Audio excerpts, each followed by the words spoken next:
I took leave like I always did by stacking it around real life. My last duty day ended at 1700. I turned in my keys, signed the log, and walked out of the building with that weird mix of relief and paranoia you get when you're finally off the clock, but still mentally scanning for problems. I had a plan that felt simple on purpose: drive home, see my parents sleep in my old room for one night, and then spend the rest of my leave handling adult stuff I actually needed, like the final walkthrough for a house near the water. Nothing dramatic, no big announcement, no surprise I'm back balloons. Just me, a duffel bag, and a highway that smelled like fast food and bad decisions. I kept my phone on the passenger seat face down. I didn't need distractions. I also didn't need my sister's name flashing on my screen like a warning label. I hadn't told anyone at home what I was doing with my money. That wasn't secrecy, that was survival. By the time I pulled into my parents' neighborhood, the sun was already low, the kind of orange that makes everything look nicer than it actually is. The grass was still the same tired shade. The mailbox still leaned a little to the right, like it had given up trying to stand tall in this family. I parked at the curb and sat for a second with the engine running. I wasn't nervous about seeing my parents. I was nervous about what version of my sister would show up. Kinsley wasn't just moody, she was strategic. She could turn any moment into a fundraiser, any conversation into a courtroom, and any boundary into a personal attack. She had a talent for making you feel guilty for breathing without paying rent. I cut the engine, grabbed my duffel, and walked up the driveway. The porch light was on. Curtains were half drawn. From the outside, it looked normal, cozy even. That's the thing about family drama. It usually happens in rooms that look like they should smell like cookies. I didn't knock right away. I adjusted my bag strap, breathed in, and tried to remember the last time I came home, and it didn't turn into an argument about money. It had been a while. I knocked anyway. A few seconds passed, then the door opened fast, and there she was. Kinsley. Not in a, "Oh my God, you're here" way. Not in a, "How was the drive" way. In a, "I've been waiting behind this door like a bouncer" kind of way. She planted herself in the doorway, so I couldn't step inside. She didn't even pretend she was happy to see me. Her eyes flicked down to my bag, like she was checking for a donation box. "Wow," she said loud enough for the people inside to hear. "You actually came." I blinked. "Hi, Kins." She laughed once. Not a real laugh. More like a sound effect. "Don't call me that." I kept my voice flat. "Navy habit. Is Mom home?" Kinsley leaned her shoulder against the frame like she owned the place. "They're here." I looked past her into the hallway. My dad was standing back near the living room, half in shadow, like he was hoping the darkness could swallow him. My mom was behind him, arms crossed, face tight. Neither of them moved. Neither of them said my name. It hit me right in the chest, sharp and clean. I hadn't even stepped inside, and I already felt like a problem. Kinsley followed my gaze and smiled like she'd been handed an award. "Yeah," she said. "They know you're here." I tried to keep it normal. "I'm on leave.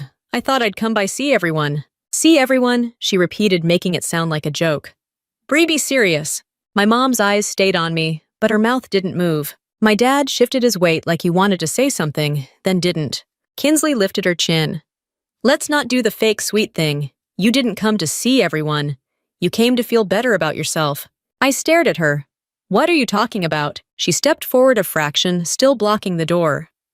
"You know exactly what I'm talking about. You stopped helping." There it was, right on schedule. I didn't raise my voice. I didn't do the whole, "I've helped plenty" speech, even though I could have. I could have pulled up bank transfers going back years. I could have shown the payments I sent when she just needed a little boost. The money I wired when she had an amazing opportunity. The time I covered her car insurance because she forgot again. The month I paid the electric bill because it's embarrassing to have the lights shut off. I could have done a lot. Instead, I said I haven't stopped helping. I stopped funding your business. Kinsley's eyes narrowed. There it is, the attitude. I exhaled through my nose. "Kinsley, I'm not doing this on the porch." "Oh, we're doing it right here," she said louder now. "Because I'm not letting you walk in like some hero when you won't even invest in my future." My dad's head dipped. My mom looked away for half a second, then back at me, like she was checking if I'd start crying. I didn't. Kinsley kept going, words spilling out like she'd rehearsed them. "You're the one with a steady paycheck. You're the one with benefits. You're the one who doesn't have to worry about real life. But you come home and act like you're above us.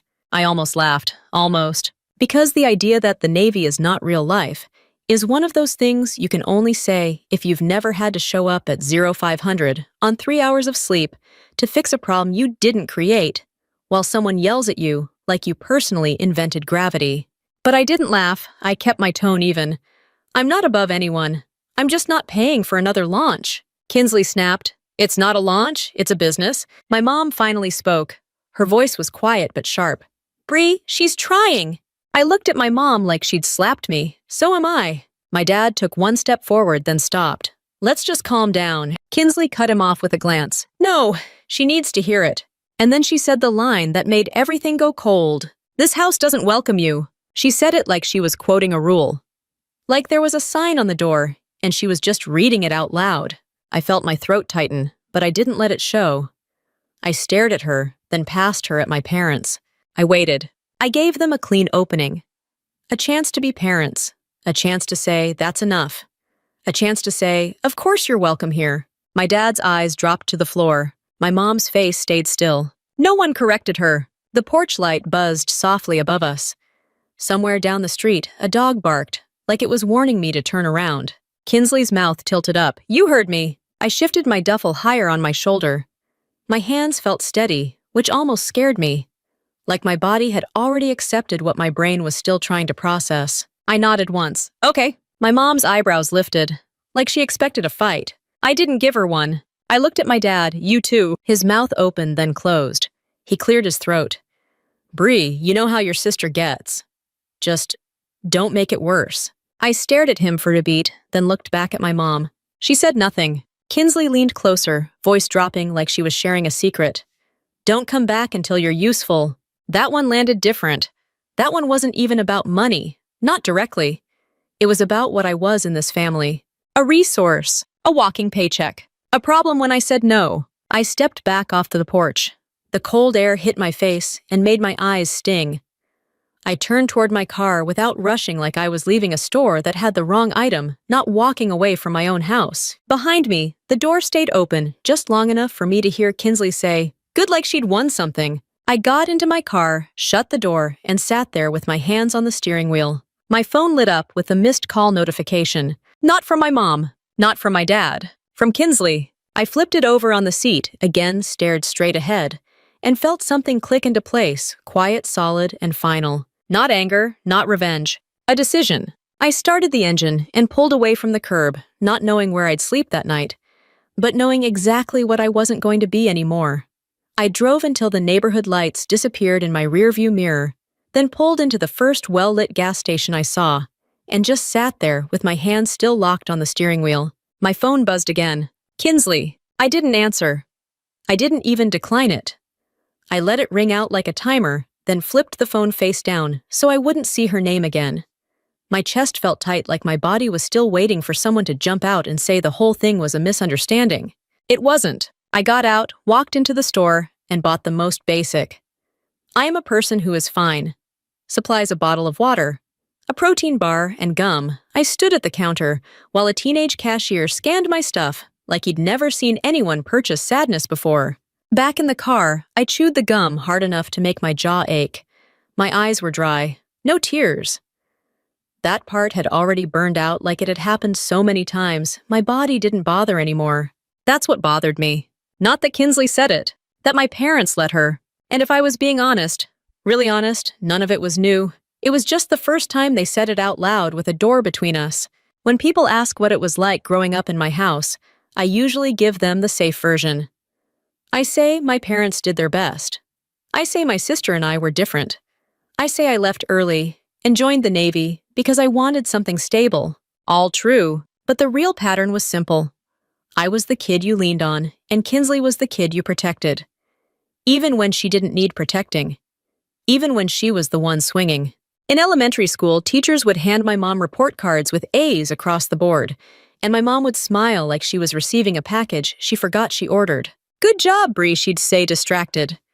Then she'd turn right back to Kinsley and ask if she packed her lunch, if she remembered her sweater, if she felt okay. Kinsley was always not okay. That was her superpower.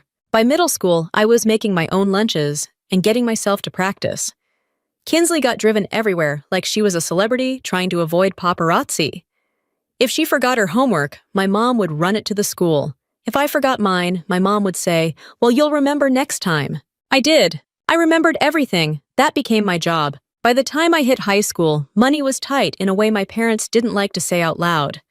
It wasn't dramatic poverty. It was the slow kind where the electric bill is a week late and the fridge is mostly condiments. The kind where you hear your parents whispering at night and you pretend you don't. So I got a job. I started bussing tables at a diner off the highway. Nothing fancy. The uniform smelled like fryer oil, and the floors were always sticky, but they paid on time. I'd come home with cash tips in my pocket and hand my mom a folded stack like I was paying rent in a place I didn't choose. She'd take it without looking me in the eye, like accepting help from the strong one didn't count as needing help. I told myself it was temporary. I told myself it was teamwork. Kinsley didn't get a job. She tried once at a boutique and quit after 2 shifts because the manager had a tone. Somehow that became a family emergency. My mom made her cocoa.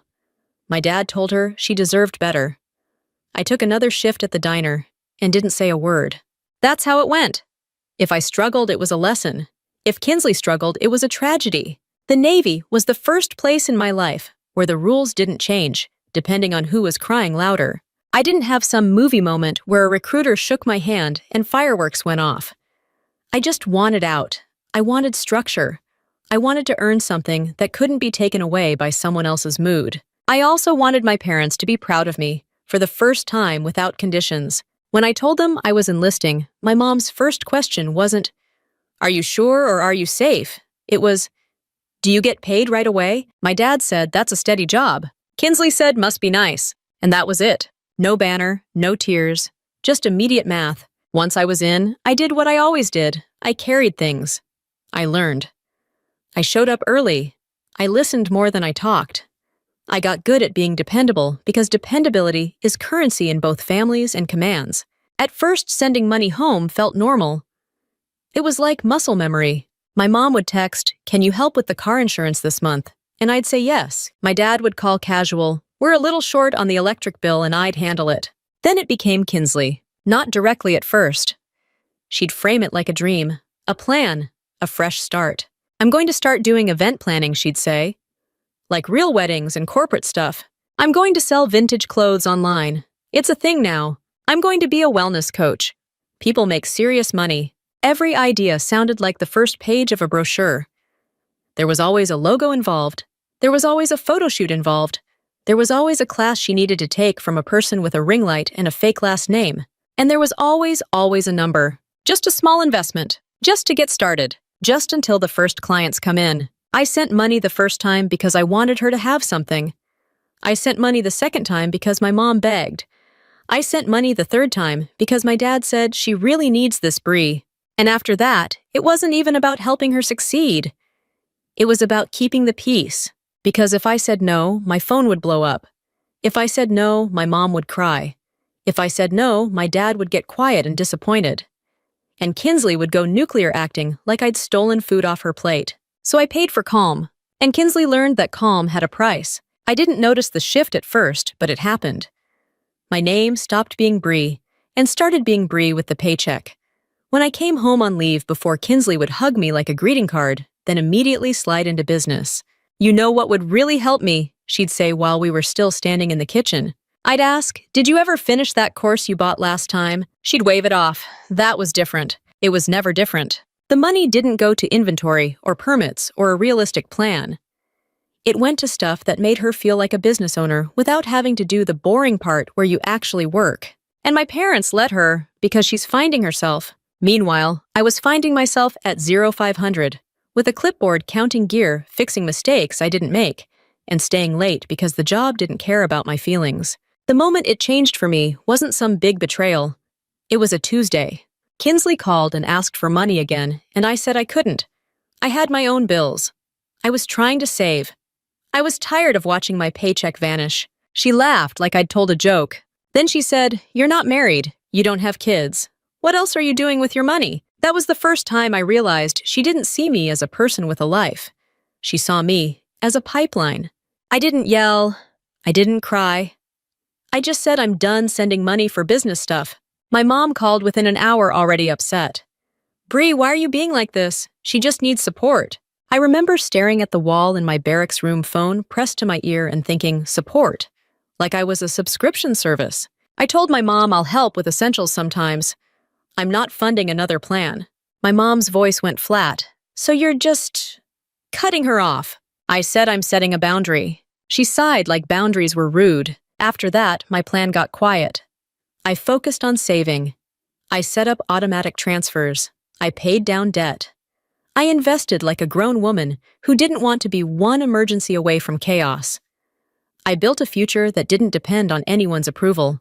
And I still somehow thought I could come home and be treated like a daughter. Sitting in that gas station parking lot, I pulled up my notes app and typed 3 words with my thumb, slow and deliberate. No more access. Then I erased it and typed it again because the first time felt like a lie. No more access. My phone buzzed again, and this time it wasn't a call.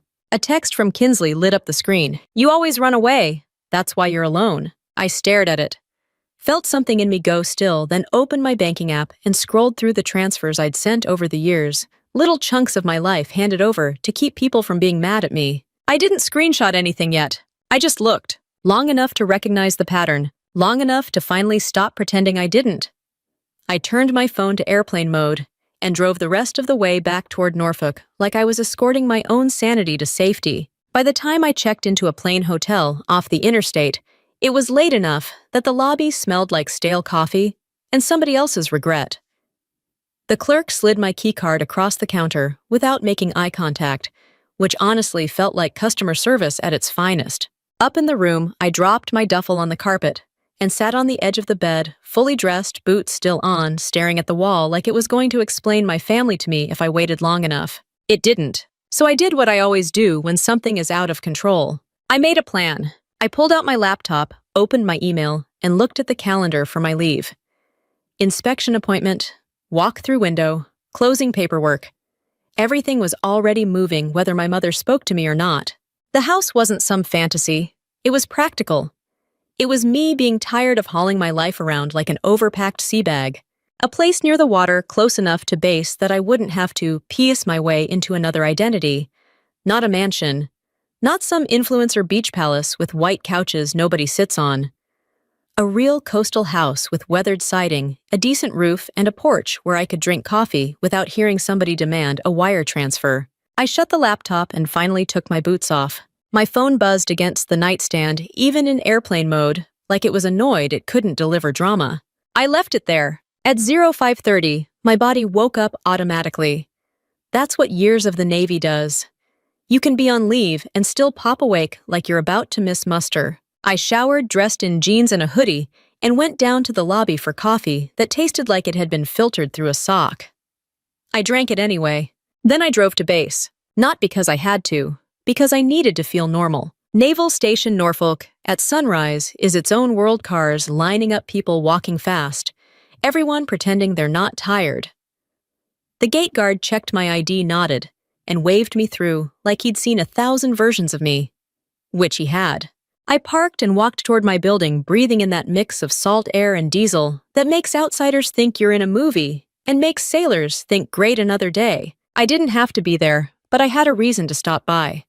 My leave paperwork had already been approved, but I needed to pick up a document for my home purchase, a proof of employment letter, and a couple pay stubs the lender wanted in their special little format that makes you wonder if they've ever heard of the internet. Inside the office, the lights were too bright and the air was too cold. Everything smelled like toner and hand sanitizer. My kind of place. Whitaker, a voice called from down the hall. Chief Rosalind Maddox stepped out of her office like she owned the building.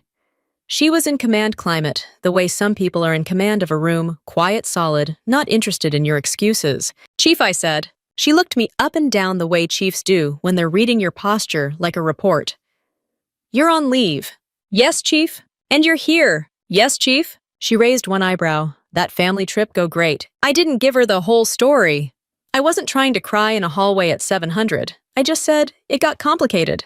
Chief Maddox nodded like she'd already guessed the plot. Uh-huh.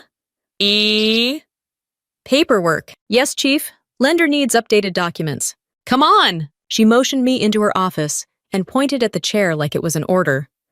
I sat. She sat behind her desk, pulled out a folder, and slid 2 pages toward me. Proof of employment, pay verification, anything else? No, Chief, that's it. She watched me for a second. You look like you slept in your car. I didn't, I said. I slept in a hotel. She made a face. Same thing.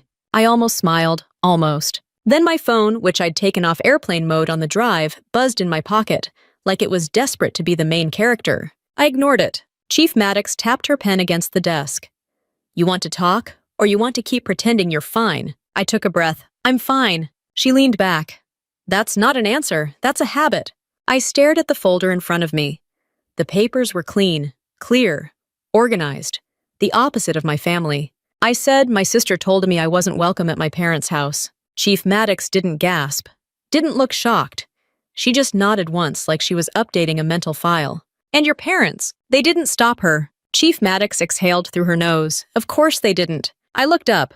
You're not even surprised. I've been in long enough to know family can be your biggest support system, or your biggest liability, she said. Sometimes both on the same day. I swallowed.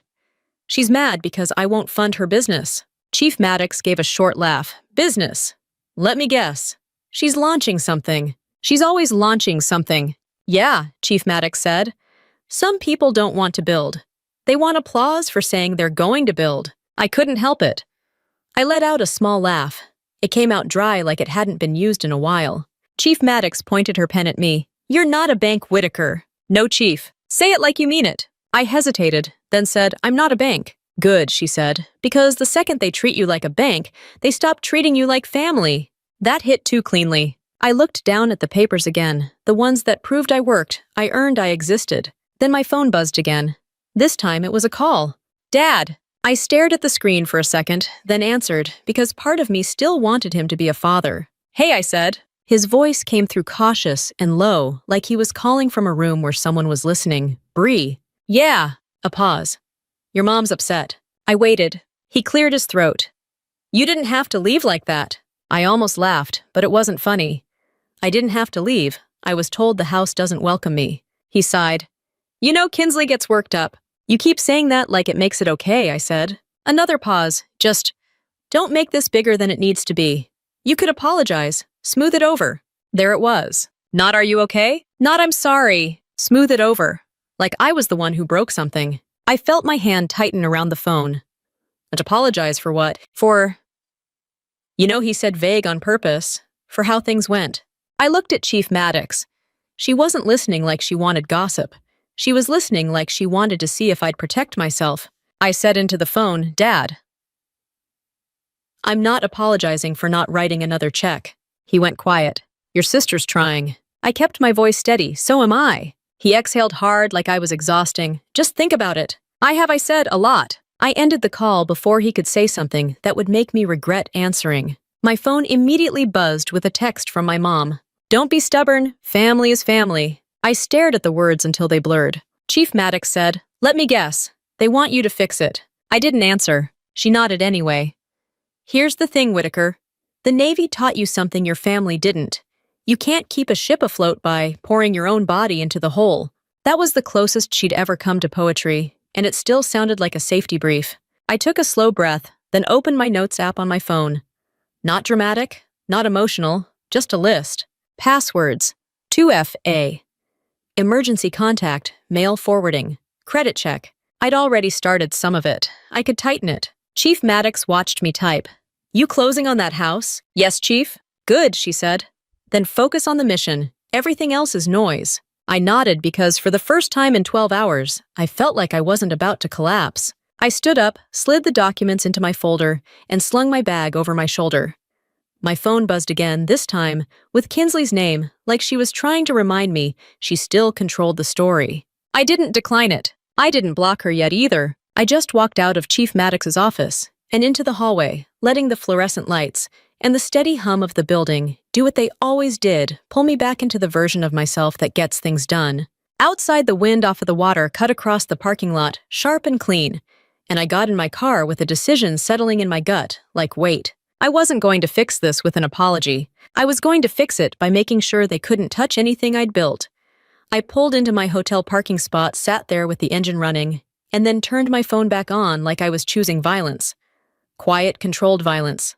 But still, 3 missed calls. 2 from my mom. 1 from Kinsley, a string of texts stacked on top of each other like a bad to-do list. I didn't open them yet.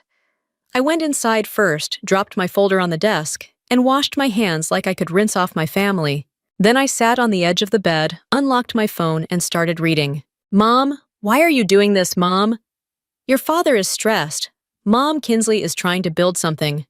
Mom, don't punish her because you're upset. That last one almost made me laugh. Punish her, like withholding my paycheck was some kind of cruelty, like I'd been withholding air. Kinsley's text came after all of that, perfectly timed, like she'd let my mom soften me up first. Kinsley, I'm not fighting with you. I'm offering you a chance to be part of something. I stared at the screen until my eyes went dry. Then a second text popped in. Kinsley, call me. Adults talk. Adults, I mouthed alone in my hotel room. And that one actually made me laugh. Quietly once. The kind of laugh you do when you can't believe the audacity, but you also can't afford to be surprised anymore. I called her anyway, not because she deserved it, because I wanted it on record, her tone, her words, her angle. If she was going to keep trying to steer the story, I wanted to hear exactly where she was driving. She answered on the first ring, like she'd been holding her phone waiting for my name. Finally, she said, "Say what you need to say," I replied. There was a pause. I could hear a TV in the background and the faint clink of a spoon, like she was lounging while I sat in a hotel room trying to keep my life from getting hijacked. "I don't get why you're acting like this," she said, voice suddenly soft. "You show up and make everyone uncomfortable and then storm out." I kept my tone flat. "You told me I wasn't welcome." "You were welcome," she said immediately, like she could rewrite time if she spoke fast enough. "You just weren't welcome to come in and pretend everything's fine while you refused to support the family." There it was again. Family as a business model. "What family support are you talking about?" I asked. "Because I've been sending money for years." She exhaled dramatically. "Oh my God, here we go with the scoreboard." "It's not a scoreboard," I said. "It's my bank account." Kinsley clicked her tongue. "Bree, you're in the Navy. You have stability. You have benefits. You're literally set up for life compared to most people." "Compared to you," I said. "Maybe, because you keep setting fire to your own plans." Silence. Then she laughed sharp. "Wow, so that's what you think of me?" "I think you're capable," I said. "I also think you keep asking for money instead of doing the boring part." "What boring part?" "The part where you actually work," I said. She scoffed. "I am working." "Spending money isn't work," I replied. "It's spending money." Her voice shifted. It got sweeter. That was always her tell. When she went sweet, she was about to ask for something. "Okay," she said. "Let's be practical. You don't have to give me anything. Think of it as an investment." I didn't speak. She kept going, rolling out her pitch like she was on Shark Tank, except the sharks had more empathy. "I'm starting a boutique-style wellness events company," she said. "Not like random parties. Real curated experiences. Small groups. Retreat vibes without the travel. I've already got the name. I've got the brand direction. I've been talking to venues." I pictured her sitting on her bed with a notebook full of Pinterest screenshots. "What do you need?" I asked. "Seed money," she said, casual. "Just to get it off the ground." "How much?" I asked. She didn't hesitate. That meant she'd practiced. 4,000, she said. "That's nothing for you." I let the silence stretch for a beat. 4,000 isn't nothing. "It is for you," she insisted. "You're single. You don't have kids.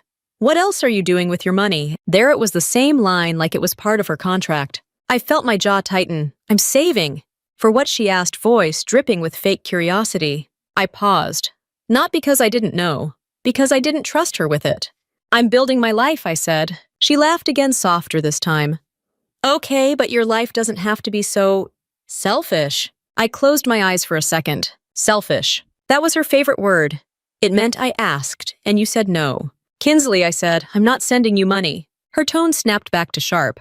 "So you're just leaving me to fail?" "You're not failing," I said. "You're choosing not to do anything unless someone funds it." "That's not fair," she said. "It's accurate," I replied. I heard her breathe like she was building momentum. "You know what," she said. "You've changed since you joined the Navy." I almost smiled. "Yeah, I learned math." She ignored that. "You're colder. You think you're better than everyone." "I think I'm tired," I said. I think I've been paying for peace and calling it help. Peace, she snapped. You don't even live here. You don't know what it's like. I leaned back against the hotel headboard. I know what it's like to work. I know what it's like to plan. I know what it's like to not get what you want and still show up. She made a noise like I was lecturing her. You always do that. You talk down to me. I'm not talking down, I said. I'm talking clearly. There was a beat where I thought maybe she'd hang up. Instead, she went for the next move. Fine, she said, suddenly quiet. If you won't invest, at least cover the venue deposit. I stared at the ceiling. No. Okay, she said faster, then cover the website build. That's only like $800. No. Then the promo materials. No, I repeated, and my voice didn't change. She went silent again, and when she spoke, her voice was low. So you really don't care about me? I opened my eyes. That's not what this is. Yes, it is, she said. You don't want me to have anything. You want to be the successful one. I felt a flash of anger, hot and quick, because she said successful like it was something I'd stolen from her instead of something I'd earned. I didn't take anything from you, I said. I worked. I joined. I stayed. I didn't quit when it got hard. She snapped. Not everyone wants to join the military and become a robot. I actually laughed this time. Trust me, if I were a robot, I'd have better sleep. She ignored it. Mom and Dad are embarrassed. Do you know how it looks when you refuse to help your own sister? I'm not refusing to help, I said. I'm refusing to bankroll. She made a disgusted sound. Whatever. Keep your money. Keep your little savings. Keep your perfect life. Then, like she couldn't stop herself, she added, Don't bother coming back. You made your choice. My stomach tightened, but my voice stayed even. You already told me that. She hung up. I stared at my phone for a second, then set it down on the nightstand like it was contaminated. 10 seconds later, a group text popped up. My mom, my dad Kinsley, and 2 relatives I barely talked to. Kinsley Bree won't help me start my business. She came home and disrespected Mom. Aunt Linda Bree, is that true? Mom Bree, please don't do this in the family chat, Dad. Let's just calm down. I read it twice, then once more, and something in me settled. This wasn't about a venue deposit. It wasn't even about a business. It was about control. About making sure I stayed in the role they understood, the one who pays, so everyone else can pretend things are fine. I opened my notes app and started a list, not a rant. Dates, amounts, reasons, screenshots. I wasn't going to argue in a group chat like a teenager. I wasn't going to defend my life to people who only called me when they needed something. I typed one message back, short enough to be clear and long enough to be final. I've helped for years. I'm not funding any business ventures anymore. Please stop asking. Then I muted the chat. A new message came in immediately. From my mom, private. If you don't help your sister, don't expect to be treated like family. I stared at that line until the humor of it finally hit me. Dark, bitter humor, but still humor. Treated like family. As if I'd just been handed a membership card I could lose for missing a payment. I locked my phone, stood up, and grabbed my folder of house documents off the desk. The edges were crisp. The timeline was real. The plan was mine. I wasn't going to beg for a door that was held shut on purpose. I was going to build one that only opened when I decided. I opened my laptop at the little hotel desk, pulled up my banking dashboard, and treated my family like a recurring charge I needed to cancel before it overdrafted my life. No anger typing, no dramatic music in my head, just clicks. I started with the bills I'd been covering, because yes, even after years of being treated like a walking ATM, I'd still been paying a couple essentials. Not because they deserved it, but because I didn't want the lights shut off, and my parents blaming me like I personally unplugged the house. Electric autopay monthly. Phone partial coverage for my mom because she always couldn't figure out the plan. One streaming subscription I didn't even watch, somehow tied to their TV. And a couple transfers labeled groceries that always turned into Kinsley needed gas. I stared at the list and felt that familiar tug, the reflex to keep things stable for people who never kept me stable. Then I remembered Kinsley's face in that doorway. This house doesn't welcome you. Click! I turned off the streaming service first. Petty maybe, but I wasn't about to fund my own humiliation in HD. Click. I changed the electric bill payment from autopay to manual, set a reminder for one last payment, and put a note next to it. Final. No discussion. I didn't want a gotcha. I wanted clean separation. Next phone. I opened the carrier app and removed my card from the account. I didn't cancel her service or do anything dramatic. I just stopped being the silent sponsor. If my mom wanted to keep her phone, she could pay for it like every other adult in America.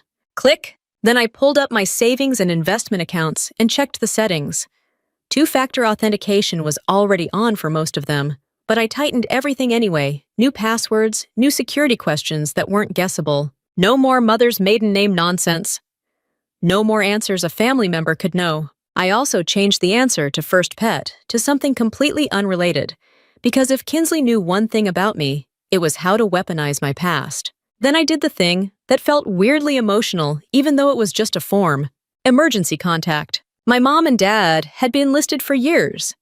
Because that's what you do when you don't want to admit your family can be a liability. I stared at their names on the screen for a second, Howard Cheryl, and thought about how neither of them said one word while Kinsley stood there like a bouncer. I changed it. Primary, my close friend Tasha from my command, the one who actually showed up when life got messy.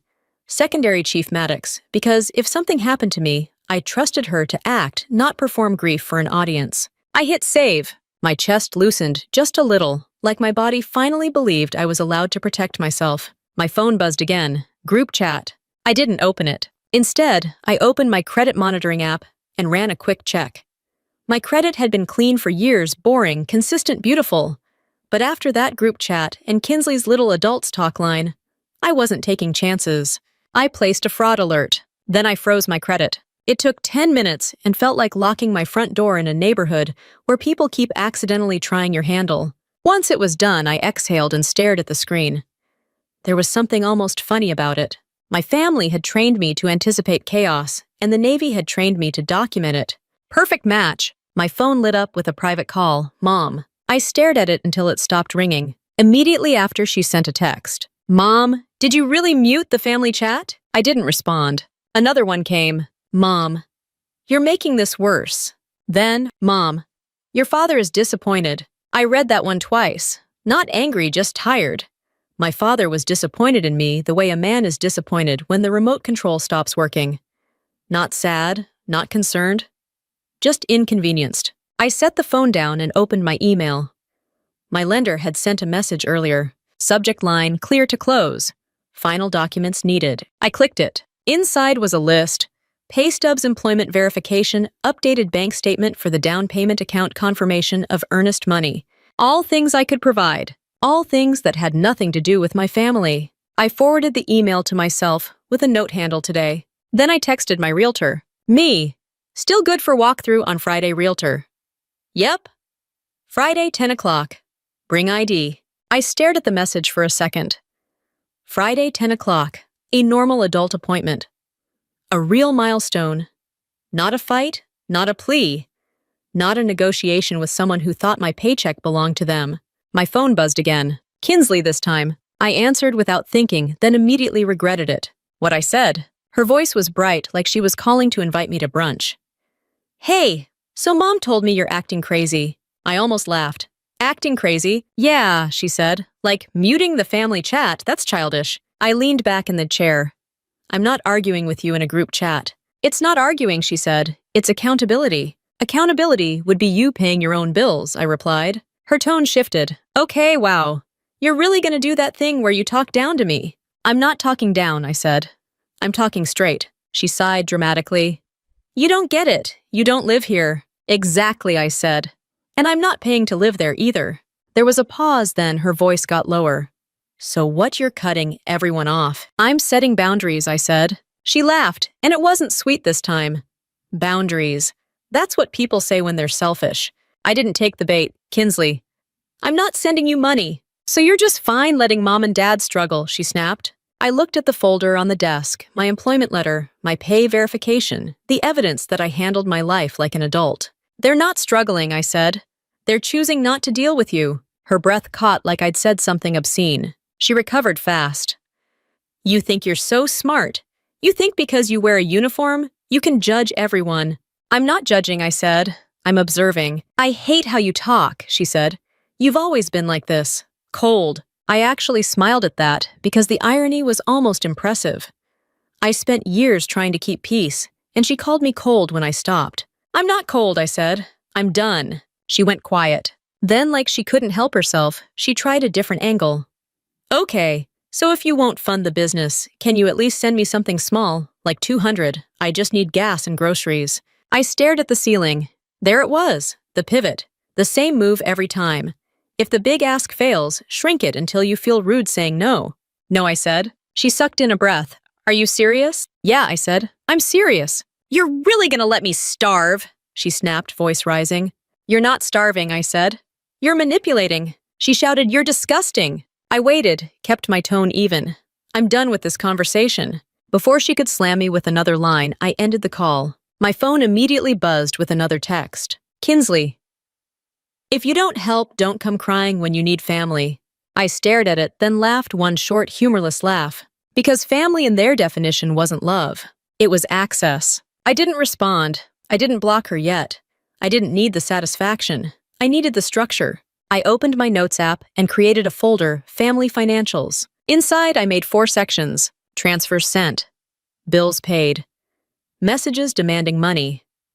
Doorway incident. No drama words, just facts. Then I opened my calendar and scheduled reminders, send documents to lender confirm, walk-through call insurance for homeowners, quote, my life back in my hands. And when my mom's number popped up again, I let it ring while I typed the next email to my lender with steady fingers because I wasn't going to keep answering calls that only existed to pull me back into the same loop. I was halfway through uploading my bank statement to the lender's portal when my work phone rang and the caller ID made my stomach drop. Chief Maddox, on leave, a call from your chief is never just checking in. It's either something is on fire or someone thinks you're the fire. I answered fast. Chief Maddox PO1 Whitaker. Whitaker, she said, voice clipped. You near base? Yes, Chief. Come in, now. No explanation, no small talk. Just the kind of tone that tells you to stop wondering and start moving. I grabbed my keys, left my laptop open on the desk, and drove like I was late for muster. The whole way there, my brain tried to fill in blanks. Did I mess up paperwork? Did something happen with my leave? Did the lender call base and say I was buying a castle made of fraud? Then I remembered the last 24 hours. Kinsley, the group chat. The family is family guilt script. The way she'd said accountability like it was a weapon. By the time I got to base, my hands were steady, but my jaw was tight. At the gate, the guard scanned my ID and waved me through. I parked, walked into the building, and the fluorescent lights hit me like a reality check. Everything smelled like cleaning solution and printer toner. Familiar, neutral, safe. I knocked on Chief Maddox's office door. Enter. She was standing arms crossed like she'd been waiting for me. There was another chair in the room, pulled slightly away from her desk, an extra seat that didn't belong there. That detail told me everything. This wasn't a casual talk. Chief Maddox gestured to the chair. Sit. I sat. She didn't sit. She paced once, then leaned against her desk. Do you have anything you need to tell me before I start talking? She asked. My heart thumped once, no, Chief. She nodded slowly. Okay, we got a message. I didn't speak. She continued precise. An anonymous concern. Came in through a general inbox. Not official complaint paperwork, not a report with a name attached, but it was specific enough that I can't ignore it. My fingers curled slightly on my knees. About me. Yes, she said. It claims you're under financial pressure, experiencing family conflict, and maybe unstable. Unstable. There it was. The word Kinsley loved. The word people used when they didn't like boundaries. I kept my face neutral. Chief, I'm not unstable. I didn't say you were, Chief. Maddox replied. I said someone wrote it. I exhaled slowly. Did it say anything else? It implied you might be a risk, she said. To yourself. To the unit. You know the language. I did. It was vague, but loaded. It was the kind of message designed to make leadership nervous without saying anything that could be proven false. Chief Maddox watched me carefully. Do you know who sent it? I didn't hesitate. Yes, Chief. Her eyebrows lifted. Go on. My sister, I said. Or someone acting on her behalf. Chief Maddox didn't look shocked. She looked annoyed, like my family had just tried to file paperwork incorrectly. Why would she do that? Chief asked, even though her tone suggested she already knew. Because I stopped sending her money, I said. She's been escalating. She told me I wasn't welcome at my parents' house because I wouldn't invest in her business. Chief Maddox's mouth tightened. Your parents allowed that. Yes, Chief? She stared at me for a beat, then nodded like she was mentally checking a box. Okay, here's what we're going to do. We're going to handle this like adults with rank and common sense. I almost smiled at that. Almost. She pulled a printed copy of the message out of a folder and slid it across the desk. I didn't touch it right away. I looked at it, then looked at her. I'm not in trouble, I asked. You're not in trouble, she said.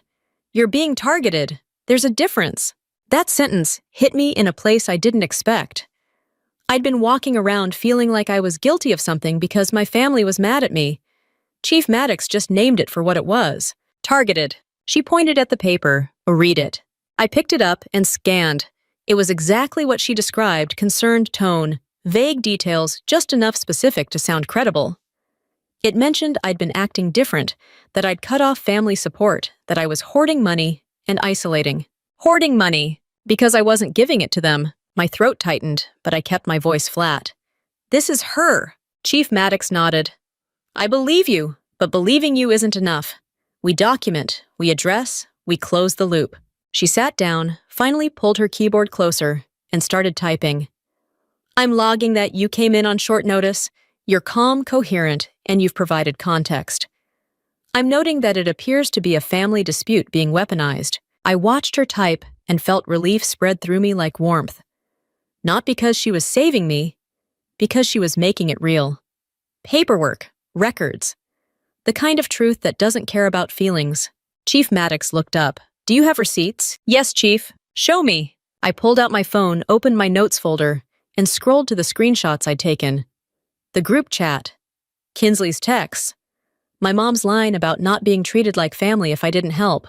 I handed the phone over. Chief Maddox read without expression, then gave me a look that said she'd like to personally throw my sister into the sea. She slid the phone back. Good, keep all of it. Yes, Chief. She tapped her pen against the desk. Now listen carefully. You are not required to explain your personal finances to your family. You are not required to fund anyone's lifestyle. And you are not required to take abuse just because it comes with a Christmas card. I nodded. And she added, you are going to protect yourself the same way you protect a supply chain. You close gaps. You reduce access. You control information. Yes, Chief. She leaned back. Who's your emergency contact? I hesitated for a fraction of a second, then said I updated it. Primary is my friend Tasha. Secondary is you, Chief. Chief Maddox blinked, then smirked. Bold. It's practical, I said. She gave a short nod. Good. Then her voice went serious again.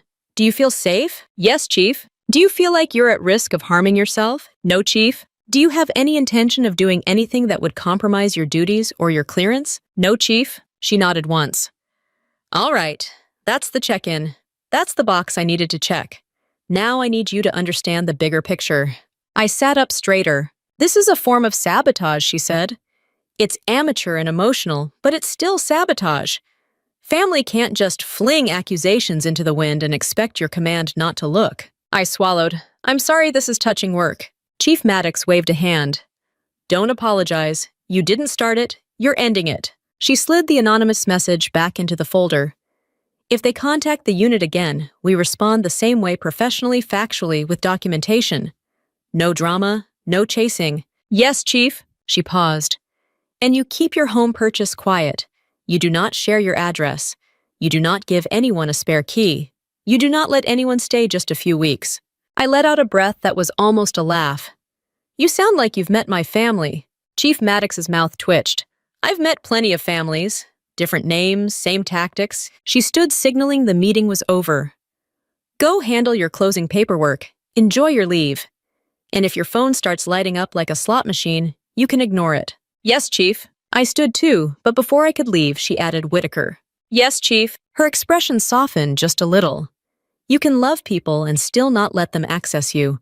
Don't confuse guilt with duty. I nodded, unable to speak for a second. Then I left her office and walked down the hallway with my shoulders squared, my pulse steady and a new kind of anger in my chest. Not the messy kind that makes you say things you regret, but the clean kind that makes you lock every door. Outside, the wind was sharp again.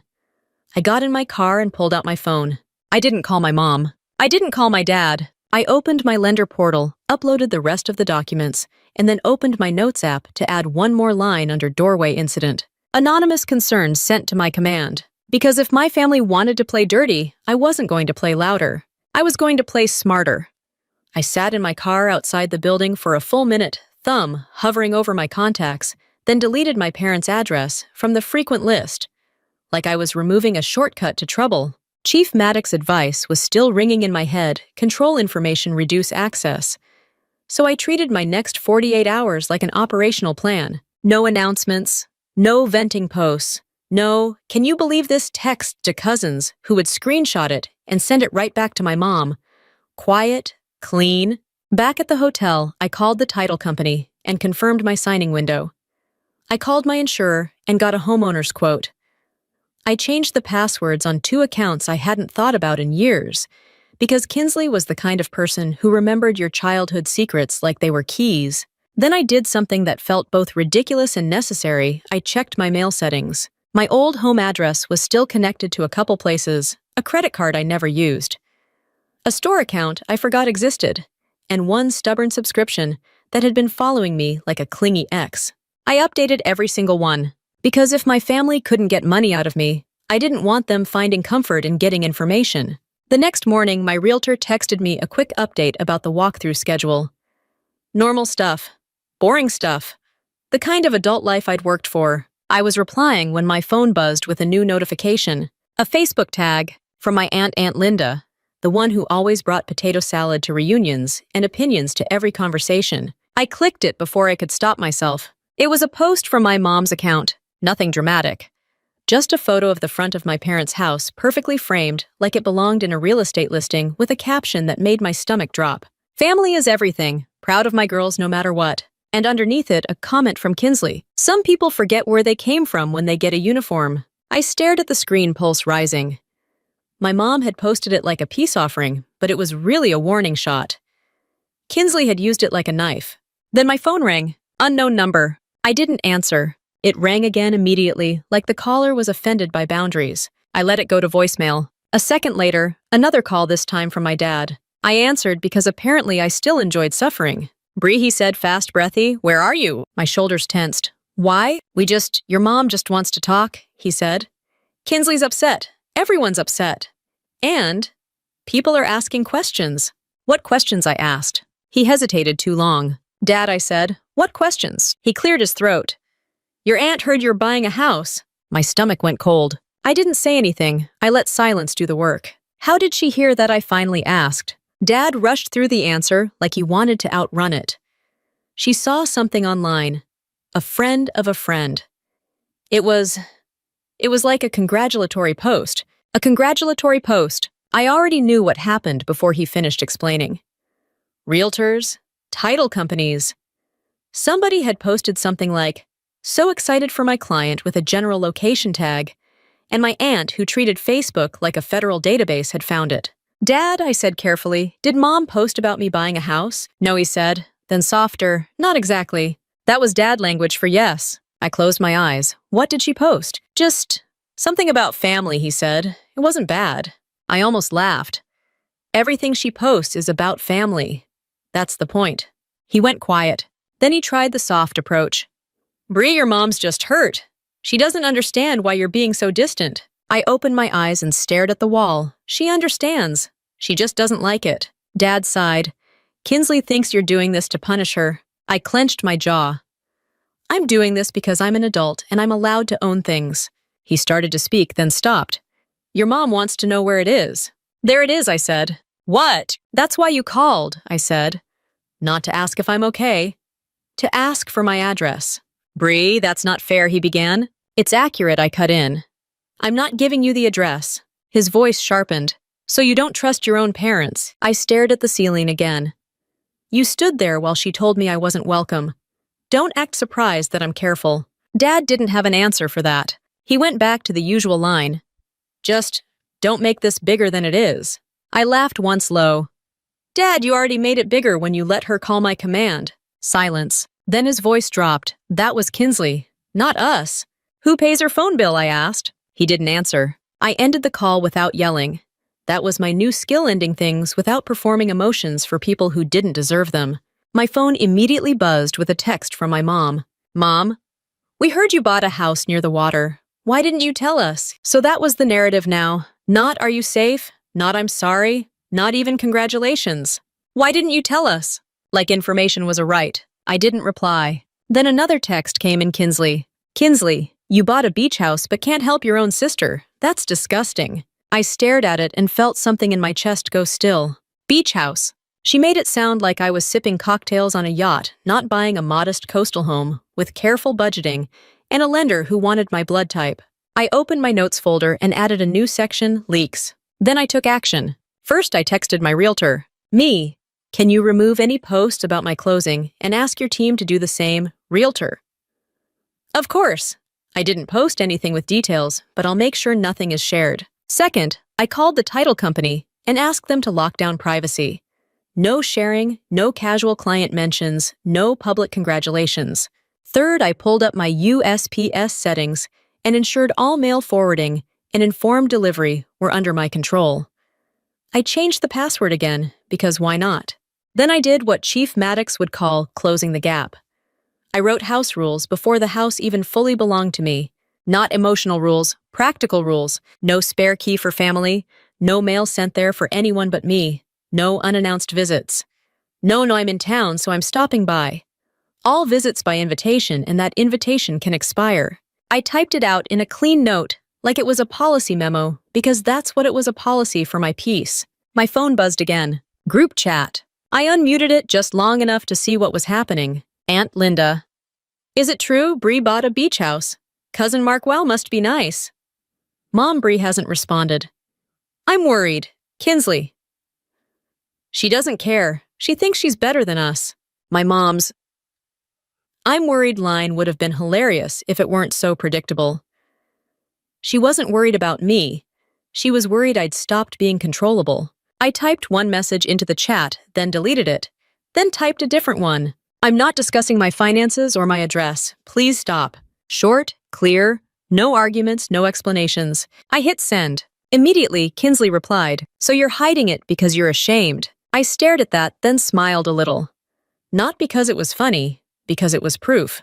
If I didn't give them information, they'd try to shame it out of me. If I didn't give them access, they'd try to guilt it out of me. That was the whole game. My phone buzzed with a voicemail notification from the unknown number that called earlier. I played it. A woman's voice, sharp, unfamiliar. "Brianna, this is Janet Bloom. I'm a realtor in your parents' area.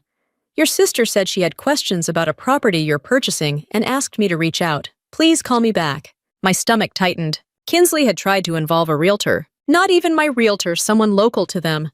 Someone she could charm into digging. It was petty, but it was also real-life dangerous. Because people like Kinsley didn't need to steal your money to hurt you.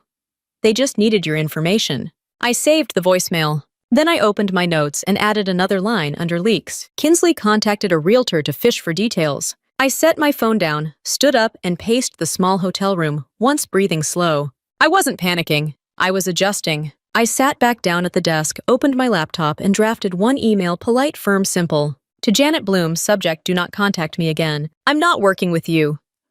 Please do not share or seek any information about my purchase. Any further contact will be documented. I didn't send it yet. I read it twice, removed anything emotional, and kept it clean. Then I opened my calendar and double-checked the walkthrough time. Friday, 10 o'clock. The plan was still the plan. My family could talk all they wanted. They weren't getting my address, they weren't getting a key, and they definitely weren't getting to rewrite my life into a group chat storyline. Not anymore. I sent the email to the random realtor, shut my laptop, and laid my ID and closing folder on the desk like I was setting out gear before an inspection. Friday morning came fast. I drove to the walkthrough with my coffee in the cup holder and my nerves under control. The sky was gray-blue, the kind of coastal morning that smells like salt even before you see the water. My realtor met me outside the house with a clipboard and that upbeat professional smile people use when they don't know your family, just tried to crowdsource your address. "Morning, Bree," she said. "You ready?" "Yep," I said, and I meant it. The house wasn't a dream mansion. It wasn't a look-at-me purchase. It was practical and mine. Weathered siding, solid roof. Good bones, nothing fancy. A small porch, a yard that would need work. A short drive to base. And if I walked 2 blocks in the right direction, I could hear the ocean like a distant appliance humming. We did the walkthrough the way adults do, checking outlets, running faucets, testing the garage door, making sure nothing that wasn't supposed to disappear had vanished. As I flipped light switches and opened cabinets, I felt something I hadn't felt in a long time. Calm. Not the calm you get because everything's easy. The calm you get because you finally made a choice that doesn't require anyone else's permission. My realtor handed me a set of keys attached to a plastic tag. Title company's expecting you at noon. You've got everything ready. I patted my folder. Everything's in here. Perfect, she said. And just so you know, I already asked my team not to post anything. Totally understand. Thank you, I said. She hesitated like she wanted to say more, then didn't. Most people learn quickly not to step into family drama. I respected that. I got back in my car and drove toward the title company. On the way, my phone lit up with a call from my mom. I let it ring. Another from my dad.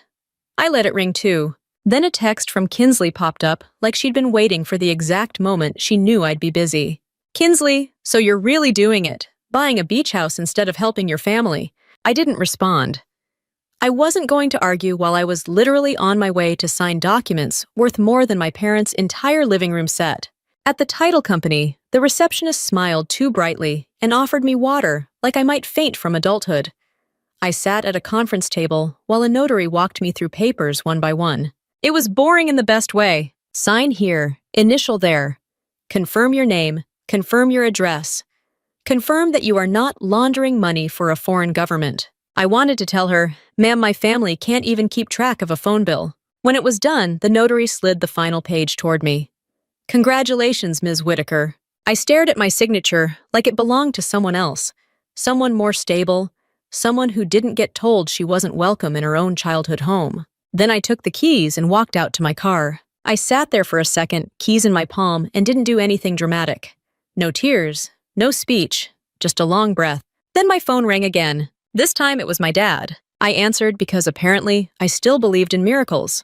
Bree, he said, too cheerful. Hey! I stared through the windshield. Hey! So he said, drawing it out, your mom told me you're closing on a house today. It was impressive how he could say closing on a house, like he was casually asking what I wanted for dinner. Yeah, I said. A pause.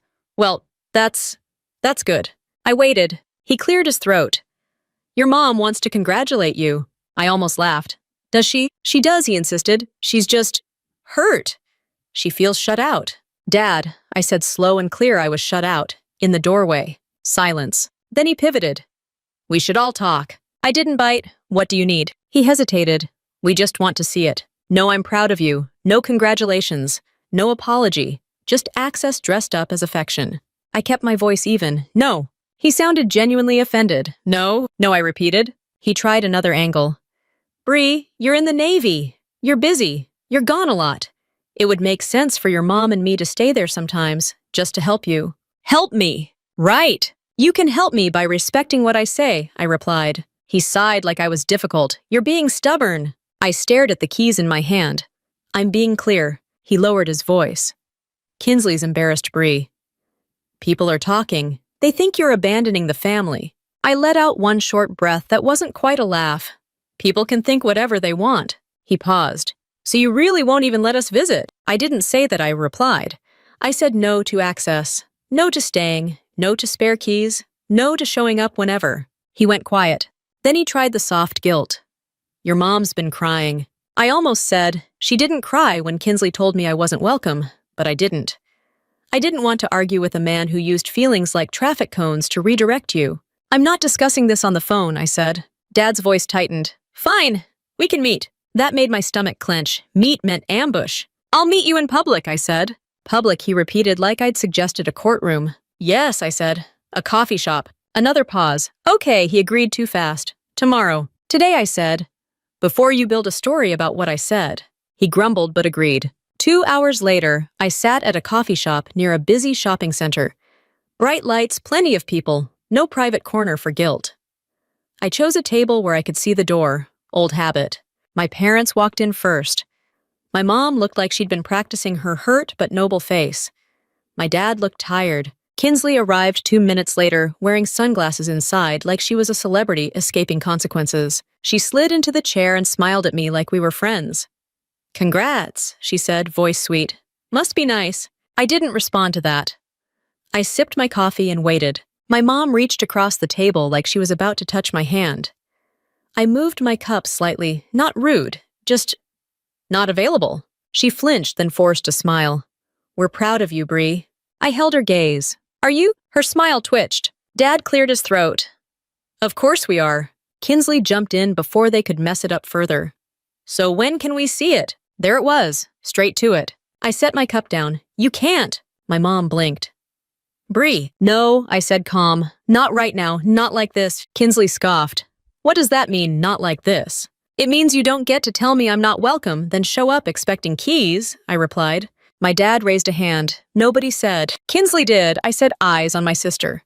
And none of you stopped it. My mom's face tightened. Bree, you have to understand she was emotional. Kinsley laughed. Here we go. The Navy lecture. I leaned forward slightly. This isn't a lecture.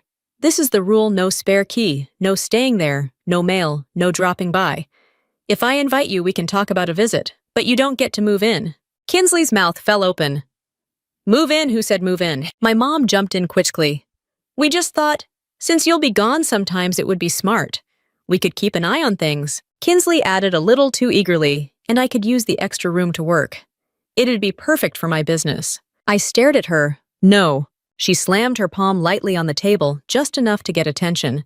So you'll buy a beach house, but you can't help me get a venue deposit. I didn't flinch. Correct. My mom's voice rose. Bree, this is family. I nodded once. Then act like it. Don't treat me like a payment plan. Kinsley leaned back, eyes narrowed. You're really going to hold a grudge over one sentence. I looked at her steady. It wasn't one sentence. It was the truth. My dad's jaw tightened. He looked like he wanted to push harder, but he was in public, and that made him careful. My mom tried again, softer. Honey, we just want to be close to you. I met her eyes. Then start by respecting a no. Kinsley let out a sharp laugh. You're unbelievable. I didn't argue. I didn't defend. I just sat there calm in a way that made her uncomfortable because she couldn't pull me into the old loop. Outside the window, people walked past carrying shopping bags and iced drinks, living their own lives, not negotiating their dignity at a coffee shop table. I picked up my keys in my pocket with my fingertips like a reminder, then stood up. I'm leaving, I said. My mom's eyes widened. Bree, don't. I'm not doing this, I said simple. I said what I said. Kinsley scoffed loudly. Run away like always. I didn't even look at her. I walked out, got in my car, and drove toward the house. My house with the keys heavy in my pocket and the ocean air waiting like it didn't care who was mad at me. I pulled into my driveway, sat with the engine off, and stared at my front door like it was the one place on earth that didn't require me to negotiate. I went inside, dropped my keys into a bowl on the counter, and did a quick lap through the house the way I'd done on ship's eyes on doors, windows, locks. Anything that could become a problem if someone decided your boundaries were optional. Then I set up the camera system I'd ordered the minute the leak happened. Nothing fancy. A doorbell and 2 exterior cams, motion alerts to my phone. Practical. I wasn't trying to catch a criminal mastermind. I was trying to catch my family just stopping by. By late afternoon, my phone buzzed with a text from my mom. Mom, we should talk again. You left without resolving anything. Resolving. Like I'd missed a step in her script. I didn't answer. 10 minutes later, another text. Mom, your father drove all the way here for you, and you walked out. That was cruel. Driven all the way here. My stomach tightened. I reread it twice slower the second time. Here. They didn't have the full address I'd told myself. They didn't know. Then how did my father drive all the way here? I opened my camera app. Nothing. Just the front porch, empty sunlight slanting across the steps. The street quiet. A neighbor walking a dog. Normal. Maybe my mom meant here as into the coffee shop. Maybe she was being dramatic. That was always possible. I forced myself to breathe and stayed focused on what I could control. I wrote one response and kept it short. Me, I said what I said. Please respect it. I set my phone down and tried to do something normal like unpack. I opened a cabinet and realized I didn't have a single plate in the house yet. My life was still half in boxes. I had a couch being delivered in 2 days and a mattress on the floor like I was a college kid with a mortgage. I smiled at that. It was stupid and perfect. Then my phone buzzed with a motion alert. Front door. My chest went tight instantly. I opened the camera feed. For a second, all I saw was the top of someone's head. Then the camera adjusted. My mom, my dad, and Kinsley standing a little behind them, holding a rolling suitcase like she was checking into a resort. My body went cold. I didn't move. I didn't open the door. I just stared at my phone while they stood on my porch like this was normal, like the coffee shop conversation had been a scheduling misunderstanding, not me saying no in plain English. My mom pressed the doorbell. The chime echoed through the empty house, cheerful and innocent, like it didn't know it was being used for emotional warfare. My phone buzzed again, call from Mom. I didn't answer. I opened the camera's two-way audio instead. My voice came through the speaker calm and slightly distorted. "Why are you on my porch?" My mom jumped a little, then recovered fast. Bree opened the door. "No," I said. My dad leaned toward the camera, like he could reason with technology. "We just want to talk." "We already talked," I replied. Kinsley stepped forward into framed sunglasses on like she was still auditioning for a reality show. "Stop being dramatic. We drove all the way here." I stared at her suitcase. "Why do you have luggage?" My mom waved her hand like I was being silly. "It's nothing, just in case. We weren't sure how long we'd stay." My throat tightened, but my voice stayed even. "You're not staying." Kinsley laughed. "Oh my God, you're seriously going to do this?" "Yes," I said. "I'm seriously going to do this." My dad's face tightened. "Bree, you're making a scene." I almost laughed. I was alone in my own house, speaking through a doorbell camera. If anyone was making a scene, it wasn't me. "Leave," I said. My mom's smile strained. "Honey, we're family." "You didn't act like family in that doorway," I replied. "And you didn't act like family in that coffee shop. You're not coming in." Kinsley stepped closer, eyes sharp. "So you can buy a house near the water, but you can't even let your own mother use the bathroom." I stared at her. Of course she went for something that made me look cruel. I kept my voice steady. "There's a gas station 2 blocks away." My mom's mouth fell open. "Bree." My dad raised his voice. "This is ridiculous. Open the door." I didn't. I walked to the living room window, instead staying out of view, and watched them through the blinds. My hands were steady, my stomach wasn't. Kinsley was talking fast, pointing at the door, like she was presenting an argument to a jury. My mom kept looking around like she expected a neighbor to come out and witness her as a victim. My dad paced agitated, like he wanted to yank the door open, the way he used to yank the remote from my hand when Kinsley wanted a different channel. My phone buzzed again, another doorbell press. Then a harder knock. I opened the two-way audio again. "If you don't leave," I said calm, "I'm calling the police." My mom froze. "You wouldn't." "I would," I said. "Because this is my property, and you're trespassing." My dad's face changed, like he was seeing me as a separate adult for the first time, and not liking it. Kinsley scoffed loudly. "You're insane." I let that sit there. Let her say it into a camera that recorded everything. Then she said the line that made my blood turn hot. "You owe us," she snapped. "You wouldn't have anything without this family." I laughed once sharp. "I have this because I worked." "You worked," she shouted. "You get a paycheck from the government." I leaned closer to my phone voice, still even. "Kinsley, you don't get to tell me I'm not welcome and then demand my house." My mom jumped in voice, pleading, "Bree, your sister is just stressed." "She didn't mean it." "She meant it," I said. "And none of you corrected her." My dad barked. "We're not doing this through a camera," I replied. "Then you should have listened at the coffee shop." Kinsley rolled her suitcase an inch closer to the door, like proximity would change my answer. "We're staying one night." "That's it." "No," I said. My mom's voice rose sharper now. "After everything we've done for you," I cut her off, still calm. "Name one thing you did for me that wasn't attached to me paying for Kinsley." Silence. My dad looked away first. Kinsley exploded. "You're such a liar. You're selfish. You're cold. You're going to die alone with your stupid house." I didn't respond. I watched her unravel on my porch suitcase beside her, while my mom tried to hold her arm like she was restraining a dog that bites. My phone buzzed with another notification text from Aunt Patrice. "Aunt Patrice, I just heard. Don't open that door." I stared at the message and felt a weird wave of relief. Someone had noticed. Someone wasn't asking me to be smaller. I typed back with one hand. "Me, I'm not opening it." Then another message came in from her. "Aunt Patrice.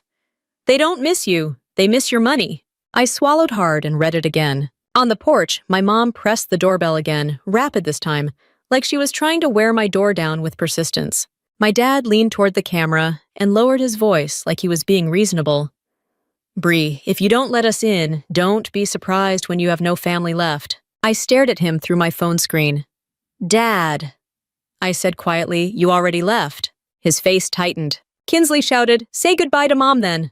My mom's expression shifted, not to sadness, but to anger, the kind she saved for when she wasn't getting what she wanted. Fine, she snapped. If you want to be alone, be alone. Then she did something I didn't expect. She turned toward Kinsley and hissed, stop yelling. The neighbors will hear. So that was the fear. Not losing me, being seen. My dad grabbed the suitcase handle and yanked it back like he was pulling Kinsley away from a bad idea. Kinsley resisted, still shouting, still performing. My mom bent towards camera one last time, face close enough that I could see every tight line around her mouth. This isn't over, she said. I didn't answer. I just watched as they walked back down my steps. My father stiff. My mother furious. My sister twisting her head back toward the door, like she expected it to open out of guilt. They climbed into their car. The camera caught the license plate clearly. The car backed out, and as the taillights disappeared down the street, I stood in the quiet living room, phone in my hand, heart still pounding, and did the one thing I knew would keep this real. I opened my notes app and typed 5:42 p.m. parents, and Kinsley showed up with luggage. Refused entry, threatened police, recorded. Then I went to the front door, checked the lock, and slid the deadbolt into place with a clean final click that sounded less like anger and more like safety. I didn't sleep much that night, but not because I was anxious. It was the opposite. The house was quiet in a way I wasn't used to. No doors slamming, no voices arguing through walls. No one asking what I was doing with my money or why I wasn't doing more. Just the sound of the wind outside and the low hum of the refrigerator reminding me the utilities were finally mine. In the morning, I made coffee and drank it standing at the kitchen counter because I still didn't own a table. The ocean was there if I leaned toward the window, not loud, just present. It didn't ask anything from me. I checked my phone. No missed calls. No texts from my mom. One message from Aunt Patrice. Aunt Patrice, proud of you. Call me when you're ready. I typed back a simple thank you and put the phone down. By the end of the week, the couch arrived. Then the bed frame. Then a couple lamps I bought without asking anyone's opinion. I hung a single framed photo on the wall, not of my family, but of my command at a charity run from a few years back. People who showed up. People who didn't ask me to be smaller. Work settled back into its rhythm. Chief Maddox didn't bring up the anonymous concern again, which told me everything I needed to know. It had been handled, logged, closed. The kind of problem that dies when it's exposed to facts. A few days later, she stopped me in the hallway. Whitaker. Yes, Chief. She handed me a folded piece of paper. You were selected for an upcoming billet. It's not flashy, it's solid. I opened it and scanned the details. It was a good assignment. More responsibility, more trust. The kind of thing you earn quietly. Thank you, Chief, I said. She gave me a look. You didn't get here by accident. I smiled because for once I didn't feel like I had to explain myself. That weekend, I invited a few people over. Nothing big. Tasha from my command. 2 neighbors I'd met while bringing in boxes. One of them brought chips. The other brought a folding chair because, as she said, every new house needs one ugly chair.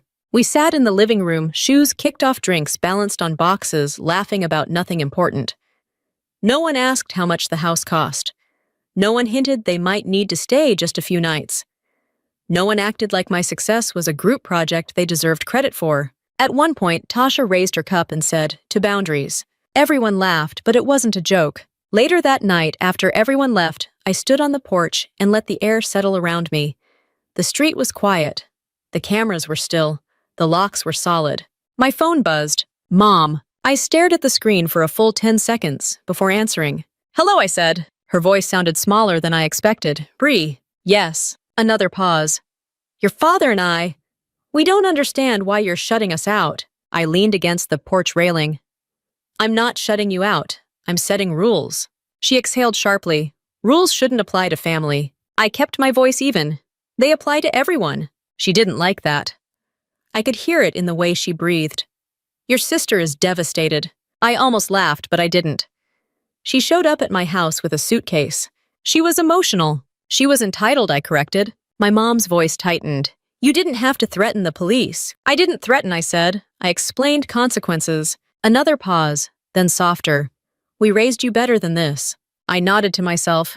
You raised me to take care of myself when no one else would. She didn't respond. I waited, not filling the silence, not rescuing her from it. Finally, she said, "Can we start over?" I chose my words carefully. "We can talk. We can meet in public. I'm not giving out my address. I'm not giving out keys. And I'm not giving money for Kinsley's business." She inhaled sharply like she wanted to argue. I added, "Those aren't punishments. They're conditions." She was quiet for a long moment. "I'll talk to your father," she said finally. "Okay," I replied. She hesitated. "We love you." I believed she believed that. I just also believed she didn't know how to love without control. "I know," I said. We hung up without yelling. That alone felt like progress. Kinsley tried once more a few days later. Her text came in at midnight.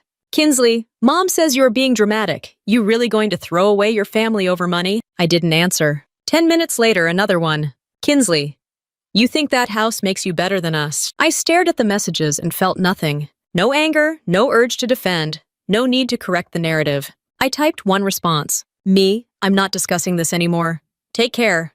Then I blocked her. Not with ceremony, not with satisfaction, just a tap and a setting change. The next morning I updated my notes. Contact with Kinsley blocked. I didn't feel lighter. I felt steadier. Weeks passed. The drama didn't vanish overnight, but it lost its grip. Without my reactions, it had nowhere to go. No audience, no fuel. My parents sent occasional messages, neutral, careful. I replied when I felt like it.